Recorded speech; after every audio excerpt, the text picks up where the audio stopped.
오늘 본문의 말씀을 가지고 사람의 의지, 하나님의 의도라는 제목으로 이 말씀을 함께 나누겠습니다. 굳이 제가 동일한 단어를 두 번 반복해서 쓰지 않으려고 의지와 의도를 나누는 게 아니고요. 의지와 의도라고 하는 건 우리가 국문학적으로 그 단어를 정의해야 하지 않아도 약간 다르다는 것은 이해할 수 있죠. 오늘 일부와 또 이 시간 참여하신 분들은 일부의 설교와 오늘 제가 전하는 말씀에 그 무게중심이 다르다는 것을 이해하실 수 있을 겁니다. 하나님 안에서 뜻을 정한 다니엘의 삶을 일부에 말했는데요. 오늘 우리가 보고 있는 삼손의 삶은 뜻을 정한 다니엘과는 전혀 다른 방향으로 나갔기 때문에 서로가 무게중심이 다른 것들을 오히려 비교함으로써 더 많은 이해를 할 수 있지 않을까, 그런 생각을 갖게 됐습니다. 자, 여호와의 신이 사람에게 임하였다라고 하는 것은 결코 가볍게 다룰 상황이 아니죠. 여호와의 신이 사람에게 임함으로 말미암아 기대하는 바가 뭐냐라고 이야기할 때 이제 앞으로 펼쳐질 각 챕터가 얼마나 하나님의 능력 안에서 놀라운 일이 벌어질 것인가라고 하는 것을 우리가 생각해 보게 됩니다. 작년 말에 삼손이라고 하는 영화가 개봉이 됐어요. 우리가 잘 아는 그 스토리를 그대로 이야기한 것들인데요.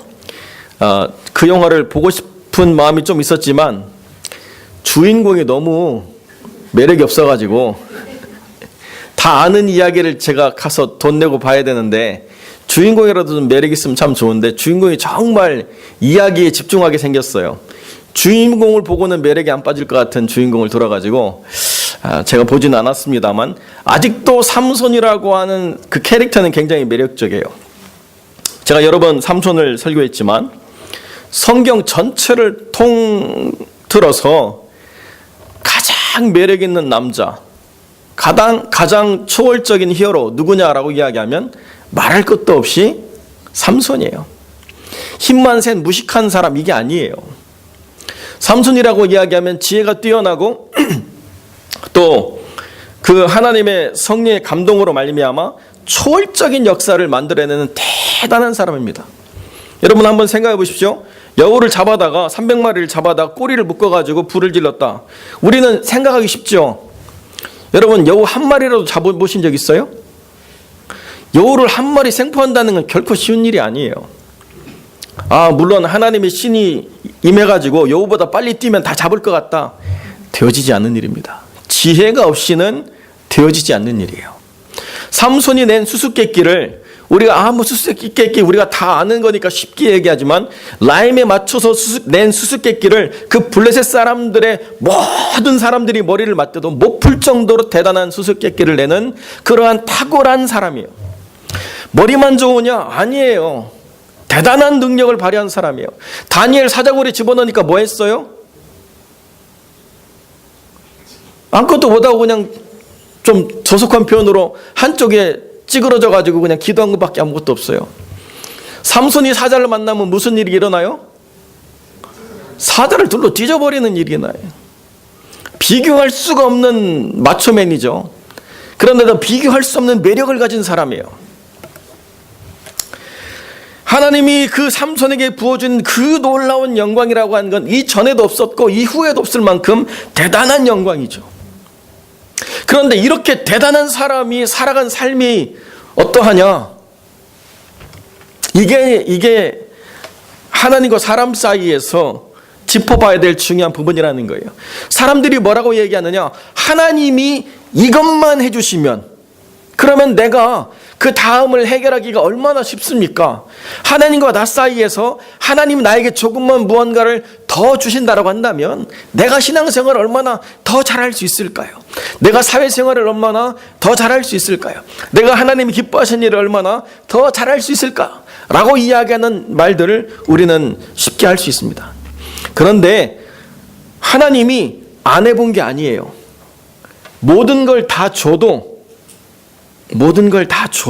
사람은 하나님을 기쁘시게 할 일을 자발적으로 만들어내지 않는다는 거예요. 결국 결여, 무언가 없기 때문에 못하는 게 아니고 안 하고 싶기 때문에 열매를 맺지 않는다는 것이 삼손을 통해서 보여주고 있는 삶의 모습이라는 것입니다. 자, 여러분 보세요. 4절의 말씀은 우리에게 굉장히 혼란스러운데요. 삼손이 틈을 타서 블레셋 사람을 치려 한 의지는 분명히 있었죠. 그런데 여호와께로서 이것이 나왔다라고 이야기할 때 삼손이 틈을 타서 블레셋 사람을 치려 하는 것과 여호와로부터 나온 것이라고 하는 것이 정확하게 일치해서 조금도 서로가 의미하는 바가 차이가 없는 명백한 하나의 결론입니까? 삼손이 블레셋 치려고 그러는 게 하나님이 의도하신 바예요?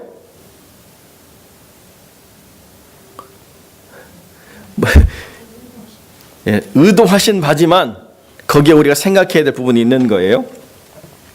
제가 좀 이 표현을 어떻게 설명할까 나름 고민을 했는데요. 이렇게밖에 설명드릴 수 없는 걸 좀 이해를 하십시오. 제가 저희 강아지를 데리고 산책을 하면요, 똑같은 루틴을 돌면 문제가 없는데 제가 코스를 한 7개, 8개를 가지고 돌리거든요. 그러면 3일 전에 갔어도 뭐 그 코스를 다시 가면 굉장히 없대요. 그래서 자기 영역을 표시해야 되는데 탄원이 다 떨어져 가지고 나중에는 안쓰러울 지경이 될 상황이 만들어져요. 거기까지 제가 얘를 끌고 가지 않을 거라고 생각했다가 이미 탄을 다 소비했는데 더 멀리 가버리면 멘붕이 오는가 봐요, 걔가.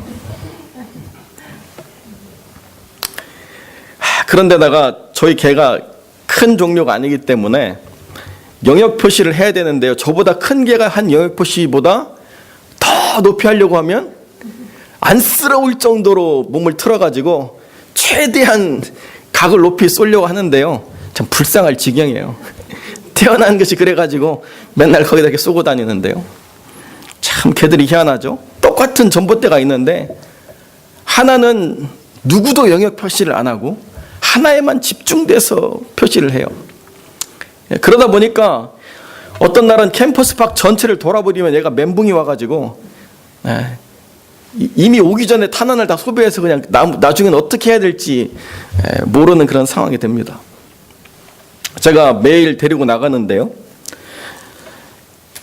때가 되면 저를 개밥에 도토리 모양 쳐다보지도 않던 개가 그때만 되면 얼마나 간절히 저를 바라는지 이유로 말할 수가 없어요. 그래서 제 오피스 문이 닫혀져 있으면 그 안에서 막 참다가 나중에 안 되면 막 소리를 끙끙 내고 그래가지고 제가 문을 열고 걔를 이제 딱 채워서 데리고 나가면 막 흥분 상태예요.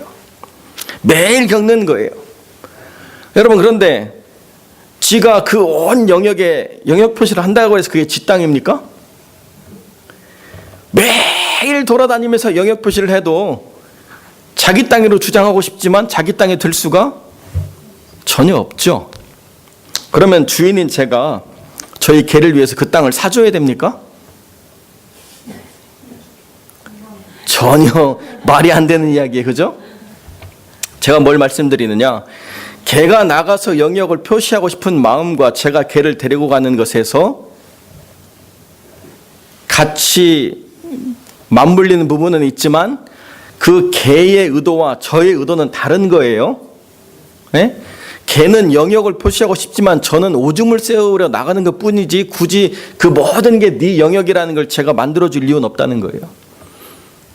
그냥 그 개를 위해서 건강을 위해서 운동을 시키기도 하고 뭐 이거 다 하지만, 그러나 나가서 개가 하고 싶은 대로의 야생성을 따져서 마치 늑대처럼 자기 영역을 표시하면서 누군가 그 영역에 들어오면 싸워서 그 자기 영역을 확보하려고 하는 땅에 대한 테리토리에 대한 개념으로 제가 데리고 나가는 게 아니고, 저는 뭐예요? 그냥 오줌 세우는 거예요. 개의 의도와 저의 의도는 완전히 다른 겁니다. 자, 보세요. 삼손이 틈을 타서 블레셋 사람을 치려고 하는 건 삼손의 의도죠. 삼손의 의지예요. 그러나 하나님이 이것을 허용한 의도와 삼손의 의지는 서로가 맞물린 부분은 있지만 전적으로 동일한 것은 아니라는 거예요. 삼손을 사사로 세웠기 때문에 블레셋 사람을 친다라고 하는 것은 하나님이 허용한 것이지만, 그러나 이 방법으로 블레셋 사람을 친다라고 마음을 정한 이 의지는 하나님의 의지가 아니라는 거예요. 그러니까 하나님께로서 나왔지만은 하나님께로서부터 나와서 허용된 영역 안에서 내가 뭘 할 건가라고 하는 이 디테일한 것은 전적으로 나의 책임이고 나의 의지라는 거예요. 그런데 이 디테일한 것을 하나님이 했다라고 이야기하면 모든 악과 죄의 근원이 누구냐? 하나님이에요. 그러나 성경은 그걸 말하는 게 아니에요.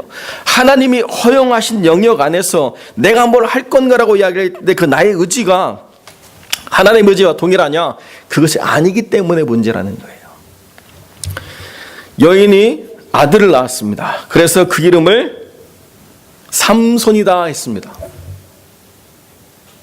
여러분, 성경에 좋은 이름이 다 많은데 왜 그 아들을 삼손이라고 했을까요? 네? 삼손은 성경적인 이름이 아니에요. 태양신의 아들이에요. 삼손 말 그대로. 하나님의 사자가 와서 아들을 낳으리니 그 이름을 예수라 하라 이렇게 정해졌으면 딱 좋은데, 그 여호와의 사자가 와서 아들을 낳을 것인데 그 아들을 나실인으로 키워라 거기까지만 얘기했지 아들의 이름을 뭘로 해라 이렇게 정하지 않았어요. 그러나니까 여호와의 사자가 왔을 때 우리가 섬기는 그 하나님 안에서 이 놀라운 약속을 우리가 받았으니 하나님 보시기에 참 정말 나실인처럼 온전하게 키우자라고 하는 마음이 있는 게 아니고 뭐예요? 이 아들로 우리가 한번 영화를 누려보리라. 한국말로 얘기하면 개천에서 용을 한번 만들어 보리라. 그래서 그 아들 이름을 뭐라고 줬느냐? 태양신의 아들이다 이렇게 이름을 줬어요. 하나님하고 태양신하고 무슨 관계가 있어요? 이미 신앙으로부터 그 아들이 출발하지 않았다는 것이 그 이름으로부터 시작되는 거예요. 내가 아들을 낳는데 그 아들의 이름을 삼손이라고 지었다라고 하는 그 순간부터 이 아이는 나실인으로 살아갈 여지가 거의 없는 걸 보여줘요. 부모가 신앙을 물려주는 과정이 어릴 때는 필요하잖아요. 그죠? 디모데에게 있어서도 그 신앙이 어디로 봤느냐? 외조모로부터 그 신앙이 물려받아졌다라고 바울이 이야기한 것처럼 아이가 어릴 때는 그 부모가 신앙을 만들어주기 시작합니다. 털을 닦아주죠. 그래서 그 아이가 하나님 안에서 구별된 삶을 살아가도록 하는 법들을 훈련하고 배워서 스스로가 살아갈 때는 그 뜻 안에서 자기의 자유의지로 하나님을 더 아름답게 섬길 선택들을 하는데요. 이 아들은 크게 될 아들이고, 이 아들은 성공할 아들이고, 이 아들은 우리를 영화롭게 할 아들이라고 하는 건 알지만 이 아들이 믿음으로 살아가는 것은 내 책무가 아니다. 그럼 이 아들이 어떻게 살겠느냐? 어떻게 살 건 필요 없고 이 아들이 정말 성공하게만 하면 돼라고 하는 것이 이 부모로부터 아들에게 전달된 그 이름의 의미라는 거예요. 그러고 나니까 삼손이 딥나로 내려가서 그 여자를 보고 그 여자를 아내로 삼겠다. 여러분, 한글 성경은 좀 모호하게 되어 있는데요. 왜 그런 여자를 택했느냐 그랬더니 13절에 보니까 3절 마지막에 내가 그 여자를 좋아하오니 이렇게 되어 있어요. 그러면 한글로 따지면 좋아하는 주체가 누구예요? 나죠. 나. 그런데 그 원문에 보면 그 여자가 나에게 정말 right person입니다. 주어가 여자예요. 여자. 그리고 목적이 나예요. 그리고 그걸 누가 결정했느냐라고 이야기하면 내가 결정한 게 아니고 여자가 결정했어요. 여자가 나를 기쁘게 해주었다. 여자가 나에게 정말 꼭 맞는 사람이다고, 꼭 맞는 사람이었다. 모든 주체가 내가 아니고 여자가 주어예요. 여자가. 그러니까 그 이후에도 또 여자를 보려고 가는데요. 그 여자가 얼마나 삼손의 마음을 훔쳤는지요. 삼손이 그냥 확 가버린 거예요.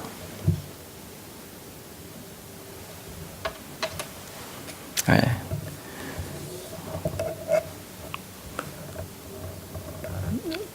모르겠어요. 요즘에만 그런 대화가 되는지 옛날에도 그런 이야기가 있었는지 모르겠지만 절대로 성립될 수 없는 말이 여러 가지 있는데 딸 같은 며느리 이게 안 된대요.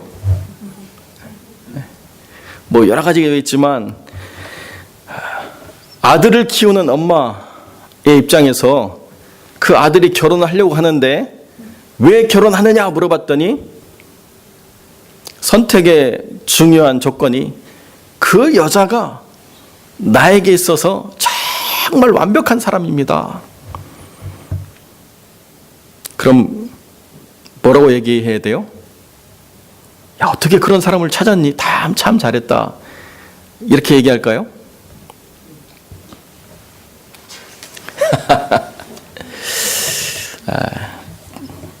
제가 뭐 이렇게 자랑은 아닌데요.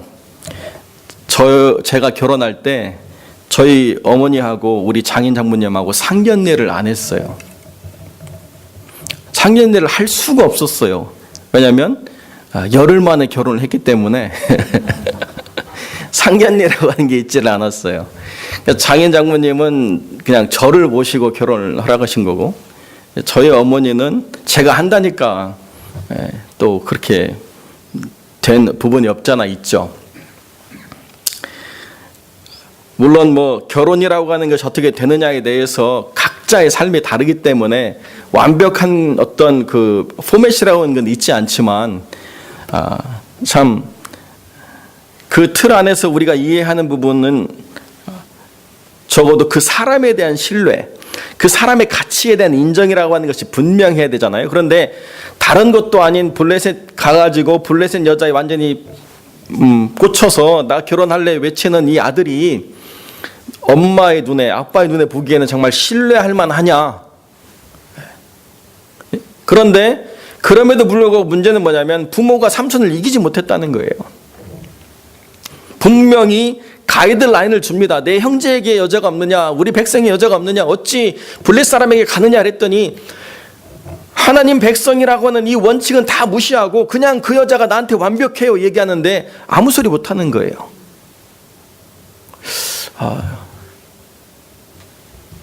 남 얘기가 아닌 상황이 점점 될까 봐서 저도 딸 가진 입장에서 이제 뭐 사회를 데려왔는데 뭐 갑자기 생각지도 않은 사람이 나타났다 그러면 좀 더 당황하겠지만 정말 우리가 신앙 안에서 가진 원칙이라고 하는 것을 그렇게 얘기를 했는데 전혀 다른 선택을 한다라고 하는 것이 과연 어떤 것인가? 여기에 부모와 삼손 사이에 하나 되지 않은 이 긴장처럼 또 하나의 긴장이 뭐냐면 하나님과 이 가정 사이에 전혀 연결점이 없는 이 부분이 우리에게 있어서 큰 긴장으로 다가온다는 거예요. 삼손이라고 하는 사람이 자라나서 하나님의 놀라운 그 능력을 체험했는데 그런데 이 삶을 살아가는 삶의 가치관이 뭐냐라고 이야기할 때 내가 꽂힌 대로 산다는 거예요. 내가 원하는 대로 산다는 것입니다. 내 마음에 합한 대로 산다는 것입니다. 내가 주장한 바를 내가 어떤 방법으로든지 얻는 것, 이것이 나에게 있어서는 정말 삶의 목적이다라고 이야기할 때 이 탁월한 능력, 이 대단한 그런 탤런트가 다 헛것이 되어버리는 모습을 그대로 우리가 예측할 수 있다는 거죠. 그러니까 나시린으로 살아간다라고 하는 것에서 가장 중요한 게 뭐냐면 적어도 내 삶에서 하나님을 영화롭게 하려고 하는 최소한의 가치를 지켜나가는 것, 이것이 얼마나 내게 중요한가라고 하는 것을 내가 늘 생각하면서 그걸 지키려고 하는 일상의 거룩함, 이것이 중요한데요. 여기 나와 있는 일상의 거룩함은 단 하나도 없어요. 하루를 얼마나 거룩하고 건강하게 살아가느냐의 이 연속성 안에서 그 삶을 판단하는 기준은 하나도 없고 단순히 능력, 그 사람의 탁월함, 그 사람이 만들어낸 대단한 결과, 이것만 그 삶에서 사람을 평가하는 기준이 되면 그러면 정말 그 삶을 우리가 본받을 만하냐라고 하는 것을 우리가 생각하지 않을 수 없다는 것입니다. 민수기 6장에 보면 나시린에 대한 규례가 있는데요. 나시린으로 언약을 했는데 사체를 만져서 그 언약을 깨뜨리면 어떻게 해야 되느냐라고 이야기하면 머리를 밀어야 돼요. 머리를 밀고 다시 언약을 갱신해야 돼요. 그런데 삼손의 일대기를 보면 가장 먼저 행하는 게 뭐냐? 죽은 사체로부터 꿀을 취하고 부모에게 주면서도 그걸 속이는 일이에요. 그래서 결론이 어떻게 됐느냐? 제사장이 머리를 밀어야 되는데요, 블레셋 사람이 머리를 밀어버려요. 참 안타깝게도 언약에 대한 갱신의 대가를 누가 치르느냐? 세상이 치르도록 만들어 간다는 거예요. 그런데 머리만 미는 게 아니고 세상은 어떻게 해요? 두 눈을 멀게 하고 그 삶을 노예로 삼아서 그 물레방아를 돌리는 그런 삶으로 전락시켜버리는 그런 종속된 삶을 살면서 하나님 안에서의 대가를 지불하도록 세상이 요구할 때 얼마나 잔인하게 요구하냐 이거예요. 그래도 놀라운 게 뭐냐면, 그래도 히브리서 11장에 믿음이라고 하는 걸 얘기할 때 삼손을 다시 얘기하는 이유가 뭐냐면, 그럼에도 불구하고 하나님 안에서 언약이 갱신되어서 머리가 자라났다는 거예요. 그래서 마지막에는 한번 용쓰고 끝나버렸다는 거죠. 그게 그 인생의 마지막이 믿음이라는 거예요. 죽기 직전에 딱 한 번 믿음 써보고 끝났어요. 물론 그러니까 히브리서 11장에 삼손도 믿음의 사람이었다라고 얘기하지만, 여러분, 믿음이라는 걸 가졌는데 죽기 전에 한 번 용서보고 끝나는 믿음, 그게 우리의 원하는 바입니까? 한 번도 그 믿음을 써보지 못한 채 그 대단한 능력, 그 대단한 하나님의 은혜를 마음껏 자기를 위해서 쓰다가 결국에는 하나님 안에서 세상이 대가를 지불하도록 요청해가지고 대가를 다 지불하고 아무것도 아닌 존재가 되어서 살다가 다시 하나님 안에서 언약이 갱신되고 하나님 안에서 믿음 새로워짐으로 말미암아 마지막에 한번 하나님 일하고 끝났다.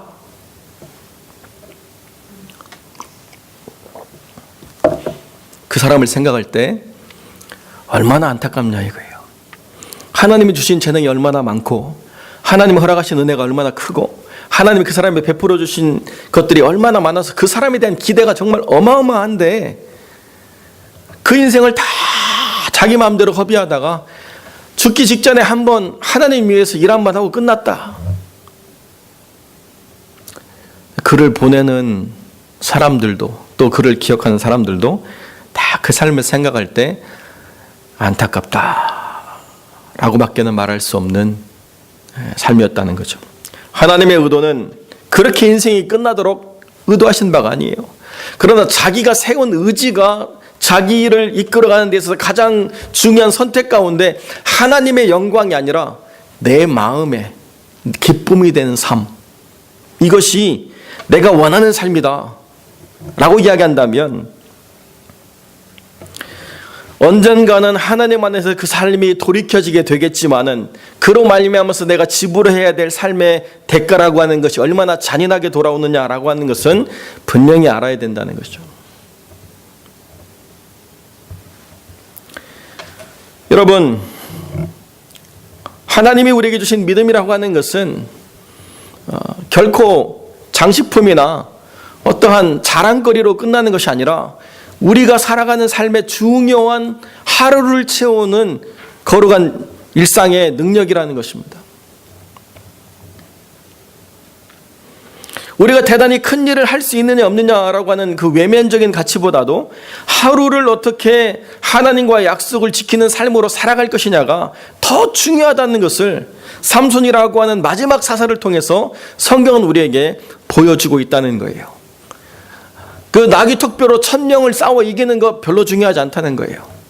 하나님 안에서 샘을 터쳐가지고 내 삶에 그 샘물이 흘러 넘치는 경험을 한 거, 결국 누가 유익을 누렸어요? 자기 혼자 목 축이고 끝났어요. 은혜를 주셔도 기적을 만들어내도 아무런 유익이 되어지지 않는 정말 자기 안에 소비적인 삶을 살고 끝나버린 인생, 이것이 하나님이 무언가를 주시지 않았기 때문에 오히려 더 하나님을 붙들었던 에훗이라고 하는 장애를 가진 삶과는 얼마나 대조되는 삶이냐 이거예요. 어떤 사람은 하나님이 건강한 육체를 주시지 않아서 불평과 원망으로 사는 게 아니라 철저하게 그 연약함을 가지고 더 하나님을 의지함으로 말미암아 인생의 80년을 살아도 하나님과 함께 동행하는 인생의 여정을 살고 죽는 사람이 있는가 하면, 어떤 사람은 하나님이 많은 걸 주시니까 그 많은 걸 가지고 도무지 하나님과의 하루를 살아내지 않는 삶을 살다가 결국 마지막 하루가 그 인생의 믿음의 하루였다라고 얘기하는 삶, 얼마나 차이나가 나게.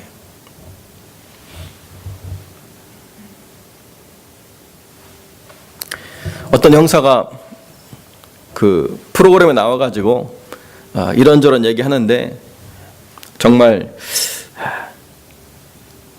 웃기기도 하고 어처구니도 없는 그런 내용인데요. 여러분, 체포하기가 가장 힘든 그런 범죄자가 누군지 아세요? 체포해가지고 수감을 채우기 가장 힘든 범죄자. 소매치기가 굉장히 위험하대요. 소매치기는 칼을 2개를 가지고 다니기 때문에 하나만 피해가지고는 그 수감을 채우는 순간에 다리에서 칼을 꺼내가지고 상처를 입기도 하는데요. 소매치기와는 비교할 수 없는 힘든 범인이 있는데 누구냐? 제비족이래요. 제비족. 얼마나 몸에 좋은 것만 먹고 얼마나 몸에 좋은 운동만 했는지 잡으려고 하면은 용을 써야 되는데 형사들이 달라붙어가지고 얼마나 힘이 좋은지요. 인생의 쾌락을 위해서 그렇게 자기를 가꾸는데요. 삶의 결론이 뭐냐?